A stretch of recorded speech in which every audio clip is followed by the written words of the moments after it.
बिस्मिल्लाहिर्रहमानिर्रहीम अस्सलामुअलैकुम। Welcome back to learn maths with Zoya Khan. उम्मीद करती हूँ आप सब लोग खैरियत से होंगे। लास्ट टाइम हम लोगों ने एक्सरसाइज 8.2 शुरू की थी। आज हम लोग इसका क्वेश्चन नंबर 4 करेंगे। क्वेश्चन नंबर 4 में हमने क्या करना है कि हमें एक इक्वेशन दी गई है और हमने उसका ग्राफ बनाना है। ठीक है, तो इक्वेशन हमारे पास क्या है, y minus 2x is equals to 6।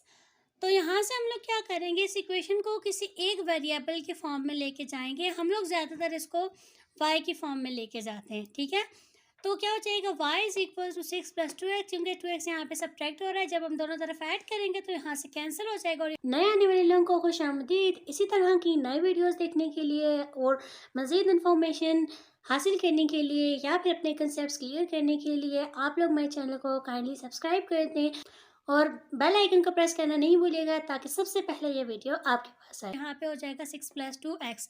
अब हम लोग x को डिफरेंट वैल्यूज़ देंगे। यही काम हम x के साथ भी कर सकते हैं कि अगर हम लोग पहले x को पॉजिटिव करेंगे, फिर उसके बाद 6 को यहाँ ले आएंगे, फिर डिवाइड कर देंगे 2 को, क्योंकि हमें सिर्फ सिंगल वेरिएबल चाहिए होता है, तो वो चीज़ थोड़ी कम्प्लेक्स हो जाती है। तो इसलिए हम लोगों ने क्या किया है, y is equal to 6 plus 2x। उस तरह से भी हम लोग कर सकते हैं कि उसमें फिर हम लोग y को डिफरेंट वैल्यूज़ देते जाएंगे तो हमें x की वैल्यूज़ मिलती जाएंगी। अब यहाँ पे हम लोगों ने क्या करना है, x को डिफरेंट वैल्यूज़ देते जाना है और हमें y की वैल्यू मिलती जाएगी। अब हम कुछ पॉजिटिव वैल्यूज़ देंगे, कुछ नेगेटिव वैल्यूज़ देंगे और 0 वैल्यू पे चेक करेंगे। तो हम लोग स्टार्ट कर रहे हैं -3 से। जब हमने x को वैल्यू दी -3, तो हमारे पास क्या हो जाएगा, 6 अपनी जगह पे प्लस 2 अपनी जगह पे, सिर्फ x की जगह पे क्या हो जाएगा, -3। तो ये हो जाएगा 6 - 6 0, यानी कि हमारे पास ये ऑर्डर पेयर आ गया है -3 एंड 0। फिर हमने x की जगह पे -2 पुट किया, तो हमारे पास क्या हो गया, 6 अपनी जगह पे प्लस 2 अपनी जगह पे, x की जगह पे आ जाएगा -2, 6 - 4 इज 2।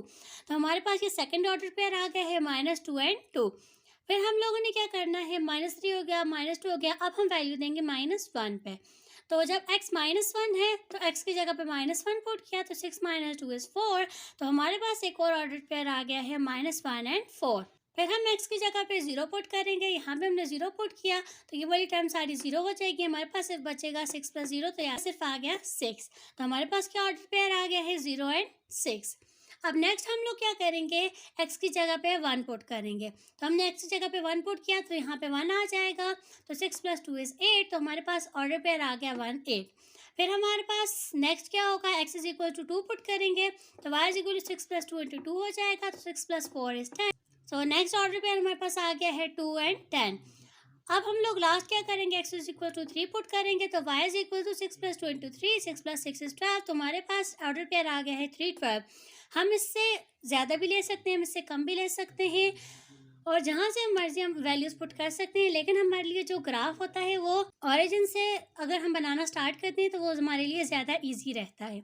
अब या तो हम लोग x की वैल्यूज़ ऑरिजिन के आसपास लेंगे, या फिर अगर हम इक्वेशन x की फॉर्म में ले रहे हैं तो फिर हम y की वैल्यूज़ जो हैं वो ऑरिजिन के आसपास लेंगे। तो अभी हमने x की वैल्यूज़ ऑरिजिन के आसपास ली थी, तो ये हम लोगों ने इसका टेबल भी ड्रॉ कर दिया है। x और y की वैल्यूज़ हैं। तो पहला ऑर्डर पेयर आ गया -3 0, फिर दूसरा आ गया -2 एंड 2, थर्ड आ गया -1 एंड 4, फोर्थ आ गया 0 एंड 6, नेक्स्ट आ गया 1 8, नेक्स्ट आ गया 2 10 एंड नेक्स्ट आ गया हमारे पास 3 एंड 12। अब हम लोगों ने इसी टेबल को मद्देनज़र रखते हुए हम लोगों ने अपना ग्राफ ड्रॉ करना है। सो x की तो मिनिमम और मैक्सिमम वैल्यूज़ हमारे पास -3 एंड 3 है। तो y की वैल्यूज़ हम देख लेते हैं। तो y की मिनिमम 0 है और मैक्सिमम 12 है, यानी कि अभी हमें y के लिए नेगेटिव एक्सिस पे जाने की ज़रूरत नहीं है। तो हमने y का एक्सिस 0 से ही शुरू किया है और x एक्सिस के हम लोगों ने पॉजिटिव और नेगेटिव वैल्यूज़ ले ली हैं जो कि टेबल में थी, -3 से लेकर 3 तक, तो देखिए -3 से 3 तक, और y की वैल्यू 0 से 12 तक, तो ये आगे 0 से 12 तक। आप इससे ज़्यादा भी ले सकते हैं, इससे कम भी ले सकते हैं। तो सबसे पहला पॉइंट हमारे पास था -3 0।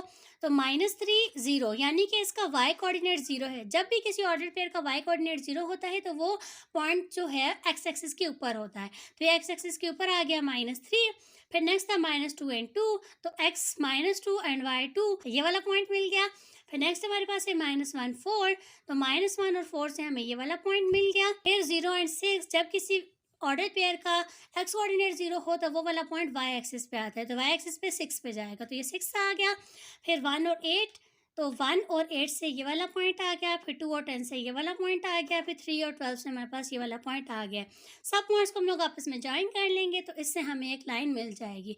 अब क्योंकि ये अगर हम इसको मज़ीद वैल्यूज़ दें तो ये लाइन मज़ीद बढ़ती जाएगी, तो इसको हम लोग फिक्स नहीं कर सकते, तो इसको हम यहाँ से भी एरो डाल देंगे, यहाँ से भी एरो डाल देंगे, क्योंकि ये कोई एक फिक्स लाइन नहीं है।